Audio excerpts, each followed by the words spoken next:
मैं तुम्हें भूल जाओ ये हो नहीं सकता और तुम मुझे भूल जाओ ये मैं होने नहीं दूंगा। जितना जल्दी हो सके शहर की अस्पताल ले जाना होगा। कि तुम्हारा कभी नौकरी होगी भी या नहीं इसका भी कोई गारंटी नहीं है।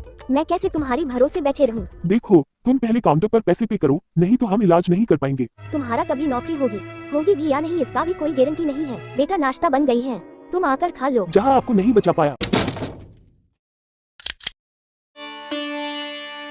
नौकरी की तलाश करते करते रोहित बहुत ज्यादा परेशान हो चुका है। घर का हालत ठीक ना होने के कारण कुछ व्यापार करने के लिए भी पैसे नहीं होते हैं। पढ़ाई में अच्छा रहने वाला ज्यादातर दोस्तों की नौकरी लग चुका है। रोहित पढ़ाई में थोड़ा कमजोर था। बाकी जितना भी अनपढ़ दोस्त थे सभी दोस्त गांव पर ही मजदूरी वगैरह करके ठीक ठाक चल रहा है। रोहित पढ़ाई करने वाला होने के कारण कोई मजदूरी पर भी नहीं बुलाता। कभी कभी तो रोहित सोचता है कि काश वो एकदम से पढ़ाई न किया होता तो कम से कम मजदूरी करके ही 2-4 पैसे कमा पाते। आजकल तो घर में रोहित हमेशा ही गुस्से में रहता है। छोटी छोटी बात पर माँ पर गुस्सा हो जाता है।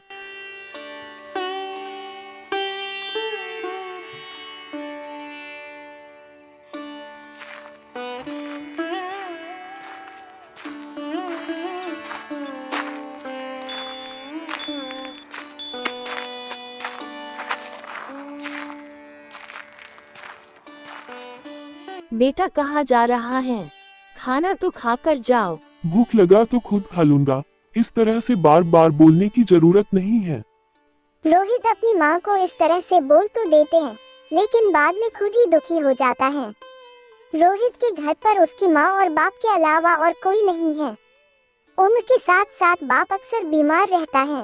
रोहित को किसी तरह से एक नौकरी की जरूरत है जिससे वह अपनी बापा का ठीक से इलाज कर पाए और माँ को बहुत सारा खुशियाँ दे पाए। साथ ही कॉलेज का प्यार अंकिता से शादी करके अपना एक प्यारा सा संसार बना सके। अंकिता मैं बहुत परेशान हूँ, समझ में नहीं आ रहा है कि क्या करूँ। घर का हालत दिन ब दिन खराब होते जा रहा है, ऊपर से बापा का बीमारी भी बढ़ती ही जा रहा है। रोहित तुम अपने आप को संभालो, नहीं तो कैसे चलेगा। धीरे धीरे सब कुछ ठीक हो जाएगा। अंकिता तुम जानते हो अगर तुम मेरे साथ ना होते तो शायद मैं पागल हो जाता, क्योंकि मैं जब भी तुमसे मिलता हूँ मुझ में एक ताकत मिलता है और मैं कुछ करने के लिए प्रेरित हो जाता हूँ। अच्छा जी, लेकिन एक बात बोलूं, अगर तुम बड़ा आदमी बन गया तो मुझे भूल मत जाना। मैं तुम्हें भूल जाओ ये हो नहीं सकता और तुम मुझे भूल जाओ ये मैं होने नहीं दूंगा। अरे वाह मेरे सुनील शक्ति, लगता है दिल में धड़कन हो रही है। दोनों जोर जोर से हंसने लगते हैं। रोहित हमेशा सोते हुए सोचते रहते कि उसकी नौकरी लग गई और माँ बापा का हर सपना पूरा करने के साथ साथ अंकिता से भी शादी कर ली। लेकिन जैसे ही सपनों से बाहर निकलती है फिर से परेशान हो जाता है। और फिर एक दिन रोहित की बापा बहुत ज्यादा बीमार पड़ जाता है। रोहित माँ के साथ बाप को नजदीक के अस्पताल ले जाते हैं। रोहित की दिमाग काम नहीं कर रहा होता है क्योंकि घर पर बिल्कुल भी पैसा नहीं होता है। रोहित डॉक्टर को पूछता है, सर मेरे बापा तो ठीक हो जाएगा ना? डॉक्टर बोलता है, देखो बेटा इसका हालत बहुत ही खराब है, जितना जल्दी हो सके शहर की अस्पताल ले जाना होगा, नहीं तो कुछ भी हो सकता है।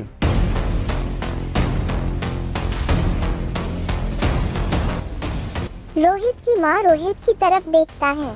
बेटा अब क्या होगा, घर में तो एक भी पैसा नहीं है। रोहित बोलता है, माँ तुम चिंता मत करो, कुछ ना कुछ हो जाएगा। रोहित अपनी माँ को तो बोल देता है लेकिन खुद सोच में पड़ जाता है। तभी अंकिता का फोन आता है। रोहित को जैसे अंधेरे में एक दिया मिल जाता है। क्योंकि अंकिता से बात करके रोहित बहुत ज्यादा रिलैक्स हो जाता है। रोहित मेरे घर वाले मेरे लिए एक लड़का पसंद किया है। लड़का बहुत अच्छी नौकरी करता है। लड़का को नौकरी में छुट्टी नहीं मिल रहा है, इसलिए अगले सप्ताह ही शादी होगी। अंकिता मैं अभी मजाक के मूड में नहीं हूँ, तुम जानते नहीं हो मैं इस वक्त अस्पताल में हूँ। बापा की बीमारी बढ़ गई है, अभी शहर के अस्पताल में ले जाना होगा। रोहित मैं झूठ नहीं बोल रही हूँ। अंकिता, मैं इस वक्त बहुत ज्यादा परेशान हूँ, बात करने के मूड में नहीं हूँ। तुम इस वक्त किसी तरह से संभाल लो। घर में बोल दो कि तुम मुझसे प्यार करते हो और किसी और से शादी नहीं करोगे। बापा की बीमारी ठीक होते ही मैं तुम्हारी घर जाऊंगा, तुम्हारी बापा से तुम्हारी हाथ मांगने। रोहित, मैं घर पर शादी के लिए हाँ बोल चुकी हूँ। वैसे भी तुम्हारा कभी नौकरी होगी भी या नहीं इसका भी कोई गारंटी नहीं है। मैं कैसे तुम्हारी भरोसे बैठे रहूं? अंकिता, तुम इस वक्त ये कैसी बातें कर रहे हो? अंकिता प्लीज, तुम मेरा भरोसा करो। बापा ठीक होते ही मैं कुछ न कुछ करूंगा। रोहित, इतने दिनों से तो तुम कुछ नहीं कर पाए, अभी क्या ही कर लोगे? और इतना अच्छा रिश्ता मैं तुम्हारे भरोसे ठुकरा नहीं सकती। अंकिता, इतने दिनों से तुम मुझे प्रेरित करता रहा और आज अचानक नौकरी वाला मिलते ही मुझे छोड़ दिया। इस वक्त तो मुझे तुम्हारी साथ की सख्त जरूरत थी। रोहित, अगले सप्ताह 12 तारीख को मेरी शादी है, हो सके तो आ जाना। Good bye Rohit. बापा के बारे में नहीं पूछोगे? अंकिता फोन काट करती है। कुछ समय तक तो रोहित एकदम पत्थर बन जाता है। फिर याद आता है बापा को शहर के अस्पताल ले जाने के लिए पैसे भी चाहिए। जल्दी से रोहित अपने 2-4 दोस्त को फोन करके मदद मांगता है, लेकिन इससे थोड़ी ही पैसे जमा हो पाया। इन पैसों से रोहित अपनी बापा को शहर के अस्पताल ले तो जाता है, लेकिन वहाँ पर अस्पताल का खर्चा देने के लिए कुछ नहीं बचता है। अस्पताल का खर्चा दिन ब दिन बढ़ता ही जाता है। पैसे न मिलने के कारण डॉक्टर भी ठीक से इलाज नहीं कर रहे थे।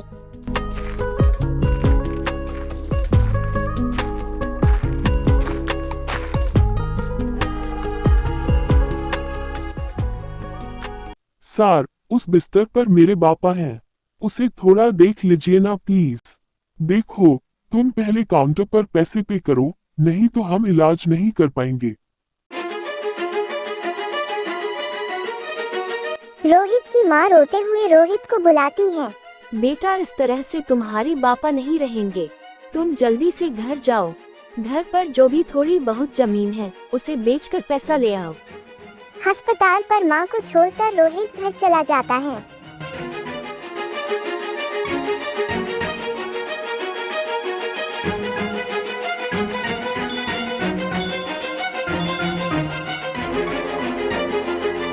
गांव पर सभी लोगों को पता था रोहित को जमीन बिकना ही पड़ेगा, इसलिए सभी लोग जमीन की कीमत कम से कम देना चाहता है।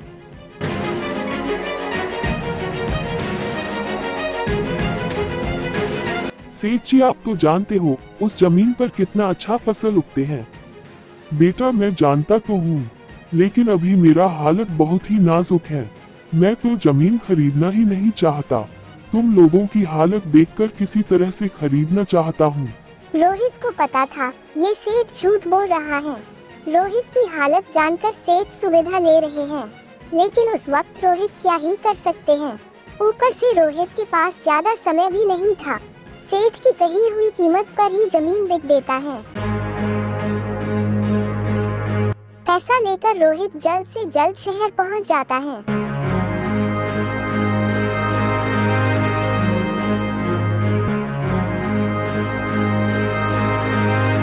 अस्पताल के काउंटर पर पैसे जमा करने पर रोहित की बापा का इलाज शुरू होता है।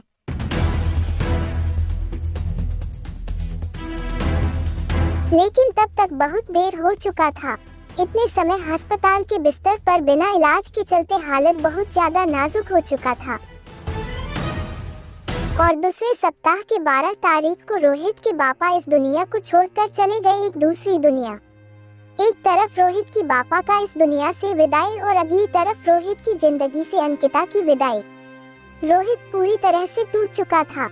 उसकी बापा के साथ साथ जमीन भी जा चुका था, साथ ही साथ अंकिता, जो उसका सबसे बड़ा ताकत था। तुम्हारा कभी नौकरी होगी भी या नहीं इसका भी कोई गारंटी नहीं है। मैं कैसे तुम्हारी भरोसे बैठे रहूं?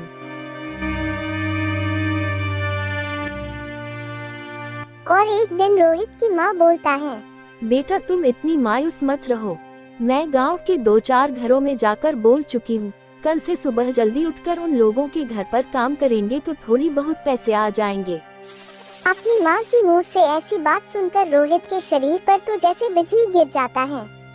जिस वक्त रोहित अपनी माँ को पालना होता है, ऐसी समय रोहित की माँ दूसरे के घर पर जाकर काम करके रोहित को पालने की बात कर रहा है। रोहित काम की तलाश में निकल जाता है। दिन भर इधर से उधर काम ढूंढता रहता है, लेकिन कहीं भी कोई काम नहीं मिलता।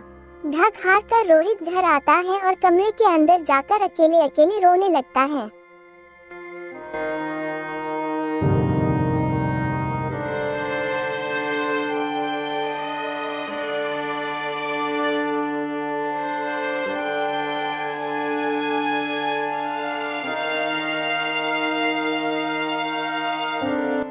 रात को रोहित अपने कमरे पर सोता रहता है और तभी रोहित की माँ, बेटा नाश्ता बन गई है, तुम आकर खा लो। रोहित बोलता है, माँ मुझे भूख नहीं है, तुम खा लो। क्या हुआ बेटा, तबीयत तो ठीक है ना? मेरी दिमाग खराब मत करो, यहाँ से चला जा। रोहित की माँ कुछ ना कहते हुए चला जाता है। अचानक रोहित को रियलाइज होता है उसने ये क्या किया, माँ पर क्यों गुस्सा कर दी। रोहित को लगने लगा इस तरह से रहेगा तो वो जल्द ही पागल हो जाएगा। रोहित सोने की कोशिश करने लगा, लेकिन कमबख्त नींद ही नहीं आती। रात ज्यादा घना होता जाता है और रोहित अपनी बिस्तर पर करवटें बदलते रहते हैं। उसे अपनी बापा बहुत याद आता है। बचपन में किस तरह से उसके बापा उसे बाजार ले जाता था और रोहित जो भी मांगता खरीद कर दे देता था। दिन भर दूसरे के घर मजदूरी करके आने के बाद भी कभी गुस्सा नहीं होता था। रोहित सोचता है अगर उसे फिर से बचपन में जाने का मौका मिले तो वह अपनी जिंदगी को नई तरीके से सजाना चाहेंगे, जहां रोहित शुरू से ही खूब मेहनत करेगा और अपनी माँ बापा को एक बेहतर जिंदगी देगा। सोचते सोचते रोहित नींद की गहराई में समा जाता है।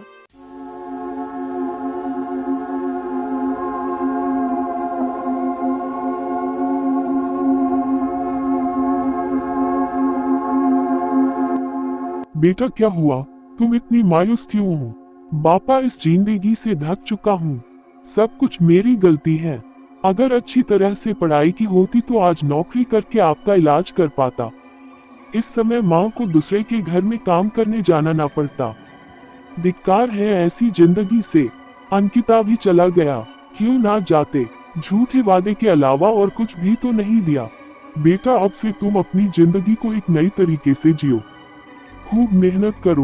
बापा इस जिंदगी से मन उठ गया है, जहां आपको नहीं बचा पाया, प्यार को नहीं रोक पाए। मेरे होते हुए अभी तक माँ को दूसरे के घर मजदूरी करना पड़ रहा है। ऐसी जिंदगी जीने से क्या फायदा। रोहित बेटा जल्दी से उठ जाओ। रोहित बेटा पढ़ाई नहीं करनी है क्या? रोहित अपनी आंखें खोलते हैं तो माँ को देखकर असंभित रह जाता है, क्योंकि उसकी माँ की उम्र कम से कम 20 साल घट चुकी है और रोहित को छोटे बच्चे की तरह पढ़ाई करने के लिए बोल रहा है।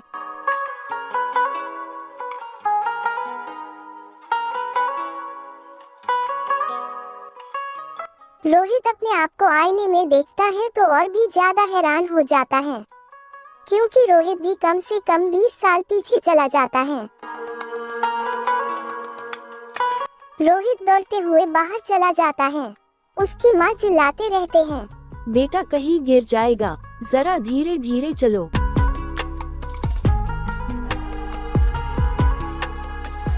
घर के बाहर रोहित की बापा काम कर रहा होता है। बापा को देखकर रोहित की आंखों से आंसू निकल आता है।